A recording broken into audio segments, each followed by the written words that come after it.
From the Home Slice News Center, this is the Daily Slice for Monday, October 2nd, 2023. I'm D-Ray Knight. This is what's going on. Beginning today, crews will start working on the section of St. Joseph Street between 7th Street and 4th Street in Rapid City. Construction started on September 14th, with the two northern eastbound lanes and parking spaces initially closed on St. Joe near Mount Rushmore Road to accommodate the water valve and road repair work. Construction will remain on the north side lanes until crews switch work to the southbound lanes beginning October 13th. This construction project will be completed in phases, with 3 blocks closed at a time. All work on St. Joe Street is anticipated to be completed by November 30th. The state loan repayment program is now open for applications. Amy Rose has the details. The State Department of Health opens the application period for the state loan repayment program today. Officials said the program is designed to improve access to healthcare services in underserved communities by recruiting and retaining care providers. Last year, more than 200 applicants applied for the program and 14 received funding. Some of the eligible disciplines include those in the medical, psychology, nursing, and pharmacy fields. Awardees must serve 2 years at an eligible healthcare practice site in South Dakota. Applications and eligibility requirements are available online through October 31st. Thousands of people watched South Dakota cowboys and cowgirls round up a herd of more than 1,500 bison as part of the annual Buffalo Roundup at Custer State Park on Friday. Visitors came from around the world to watch the event. The animals are corralled so they can be vaccinated and checked by vets. Ecologists estimate the park's grasslands can sustain about 1,000 bison over the next year. The park will auction off the others. About 400 calves are born each year in the park. In national and international news, Representative Matt Gaetz says he'll try to remove House Speaker Kevin McCarthy, a fellow Republican, from his leadership position this week.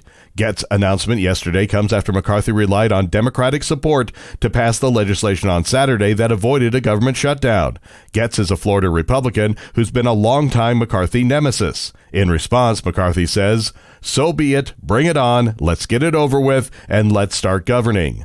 Gaetz contends McCarthy was in brazen material breach of agreements he made with House Republicans in January when he ran for Speaker. No Speaker has ever been removed from office through the kind of move that Gaetz says he's going to try. Former President Trump is in New York City for the beginning of his civil trial. Amy Rose has more. New York Attorney General Letitia James says that for years, Donald Trump has falsely inflated his net worth to enrich himself and cheat the system. James said in a statement today she looks forward to demonstrating the full extent of his fraud and illegality during trial.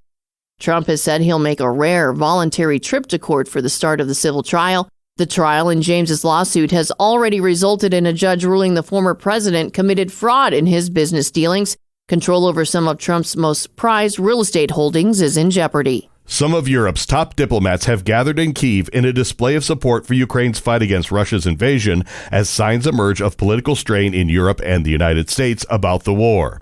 The foreign ministers from the European Union's 27 member countries arrived at the Ukrainian capital for an unannounced informal meeting that officials said would review the bloc's support for Ukraine and discuss Ukrainian President Volodymyr Zelensky's proposed peace formula. The United States, the EU, and the United Kingdom have provided massive support to Ukraine, enabling it to stand up to the Kremlin's attack. But uncertainty has set in over how long Kyiv's allies will keep sending them billions of dollars. Your weather forecast from the Home Slice Weather Center. Partly cloudy early with a thunderstorm possible in the afternoon and 67. Low tonight, 54. And that was your Daily Slice for Monday, October 2nd, 2023. The Daily Slice is a production of Home Slice Media Group, hosted by D-Ray Knight with Amy Rose. Executive producer Mark Houston. Engineered by Chris Jaquess. I'm D-Ray Knight. Have a great day.